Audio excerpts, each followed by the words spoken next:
Hi, I'm Jonathan Adair from Elevator Cab Renovations. I'm here at Mad Elevator to show you how to install an ECR E-Look cab. E-Look cabs are a special product that we have because they are ultralight. They're held to the wall with high-bond tape and construction adhesive. High-bond tape is a very special product. It can hold 90 pounds per square inch, so your product is going to be adhered to the wall very well. Let's put it together. These are the crates that we would send your cab in. They're made of 5/8 plywood so that they're very tough. Each crate has an image on the front which shows the contents of the crate and a packing list which itemizes each piece. There's a universal baffle strip that was screwed to the top of one crate. We'll talk about that a little bit later. And there's a Robertson bit that comes with the one crate that you can use to open up your crates in case you don't have one in your kit. Well, I say we open them up and have a look. With every E-Look cab that we send you, we're going to send you a consumable kit as well. And that kit comes in a plastic bag that keeps everything together. It's going to have double back tape that you can use to put the reveals on the wall. It's going to have shims that you can use to level out any uneven shells. It's going to have 3M tape primer 94 that you get to use to improve the adhesion of the double back tape that we use to apply panels. It's going to have fast dry polyurethane construction adhesive, pen head screws, 1/8 inch drill bit, Robertson driver, just in case you don't have one in your kit, and stainless steel cleaner and rags for cleaning up at the end. Finally, because this cab has a mirror, you're going to have glazing tape and you're going to have silicone to hold that mirror on the wall. Now let's put this cab together. The first thing we have to do is wipe down the walls so that it's a nice clean surface. Now we're going to spray paint the upper corners of the shell. This is to make sure that the area disappears from view after you've installed your reveals and your top cap. Now we're going to install the reveals. The one we'll start with will be the ones in the front corner. Now, you don't have to worry about marks on the floor for the front corner reveal because the point of reference is actually the front wall. We're going to start from the bottom and work our way toward the top. But make sure it's square when you do that, because if it's on an angle, by the time you get to the top, you'll see quite a difference.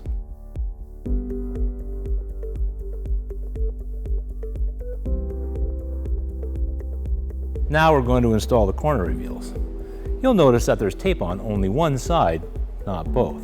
That's because when we put it into position, we set it against the wall and we slide it into the tape.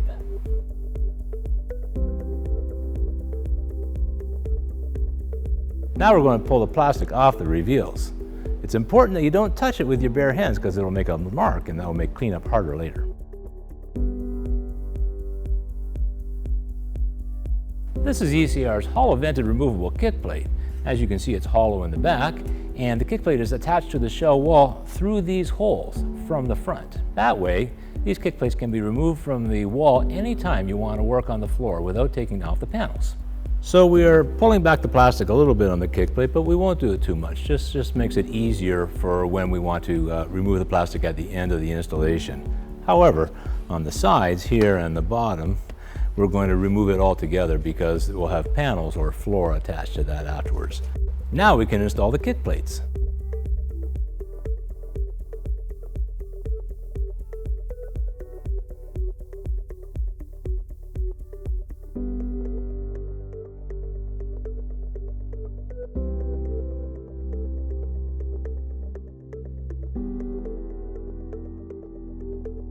Now it's time to install the panels. This is an E-Look panel, so it's very, very light, as you can see. This is an example of a stainless steel panel. On the back, you can see that we have double-backed high-bond tape, just like we did on the plastic laminate panels. We're going to attach these panels to the wall with this high-bond tape and with polyurethane quick-dry construction adhesive. Let me show you how to put it on.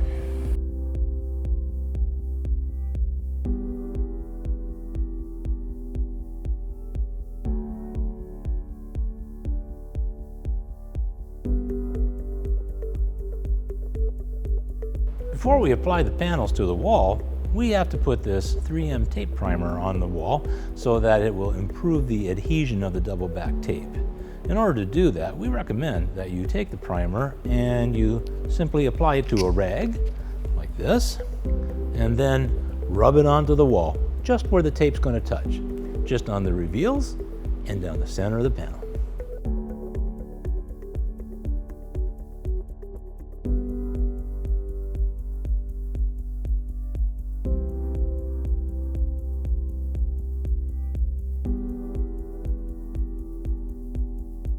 Now we're going to do all the rest of the panels. We're going to do this by applying the panels in the corners and using the edges of the kick plates as our alignment tool. The last step will be to put the panels in the middle. In this case, there's only a middle panel on the rear wall. We'll demonstrate that as a separate step.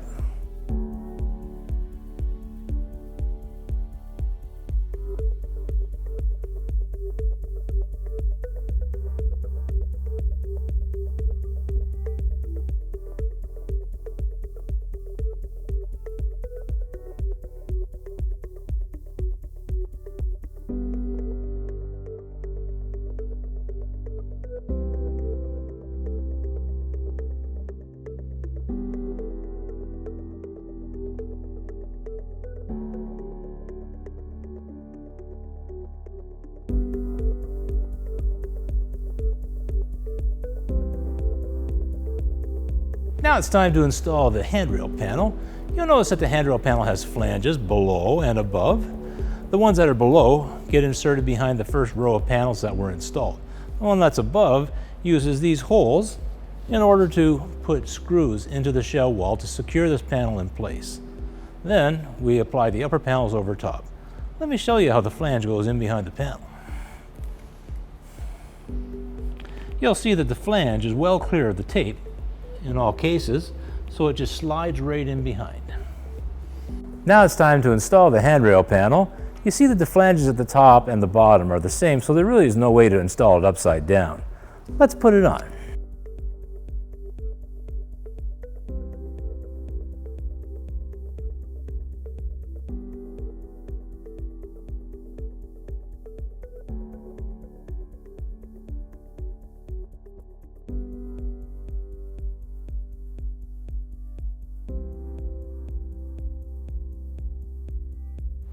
Now we're going to apply the upper panel, which is exactly the same process as the lower panels. We're going to use high bond double back tape as well as fast cure polyurethane construction adhesive. When we apply the construction adhesive, we're going to put 6 blobs on instead of 4 like we did on the lower panels because it's a larger panel.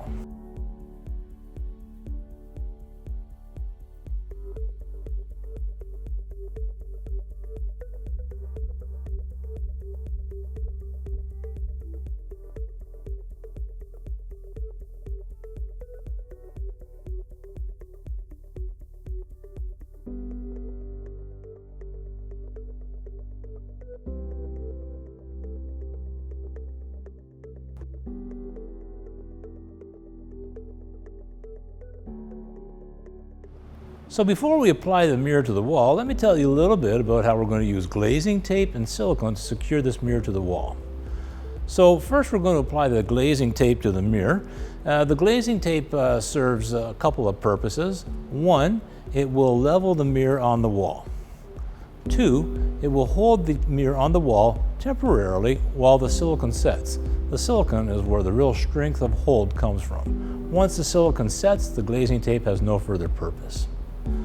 The silicone's applied in a Z pattern between the lines of glazing tape because you want the silicone to be able to both hold the mirror to the wall and you want it to provide back support all up and down the panel just in case pressure is applied to the glass when it's installed.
So this is the top cap. As we discussed before, it has a tab that goes in behind the panel, but it's not symmetric like the handrail panel. This is the top and that can't be mixed up. Let's install it.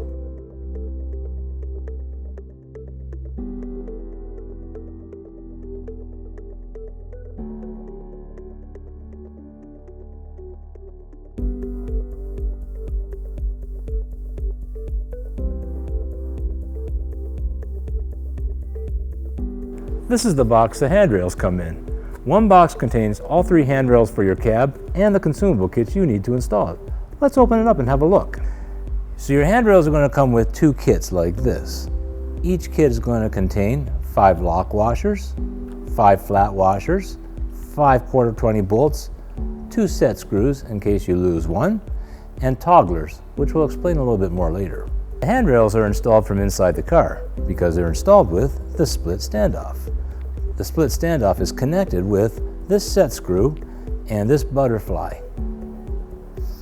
We attach this side of the standoff to the wall using a toggler. The toggler has to be put through a 1/2 inch hole in the shell wall. To do this, we slide the toggler in through the hole, then we rotate it sideways like this, and we slide up the retention ring like that until it is against the shell wall. Once that's the case and it's snug, you snap off each side of the nylon toggler, and then you have a piece that is ready to be holding the 1/4-20 bolt into the shell wall. We combine the 1/4-20 bolt with a lock washer and then a flat washer. Then we would put it into the standoff.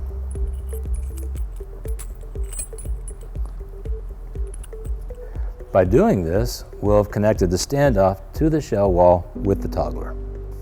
So then the handrail is inserted into the standoff like this. You tighten the set screw, and the handrail will be attached to the wall. So now it's time to drill the holes in the shell wall so that we can mount the standoffs. It's very important that we do this in 3 steps.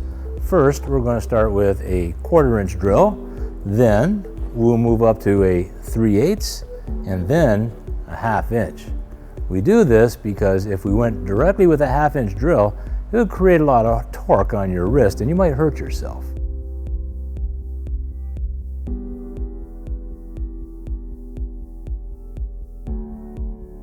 Now that we've drilled all of our holes, it's time to install the togglers. But first, we have to remove the plastic from the handrail so it won't be in the way when we have our togglers installed.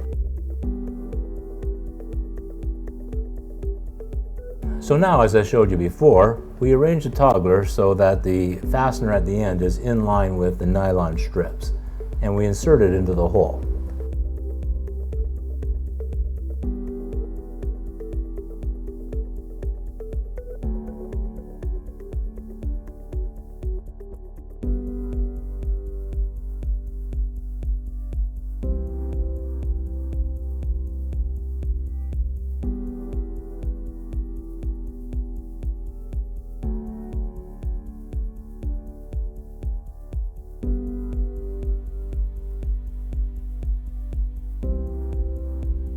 Now we're going to install the handrails.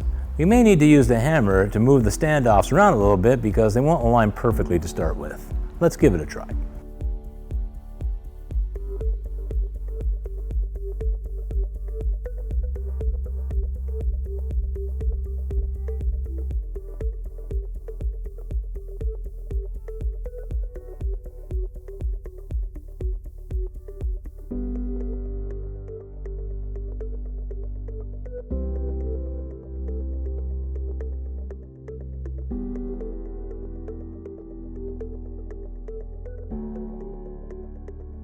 Now that we've installed the handrails, all we have to do is peel the plastic and we'll be done.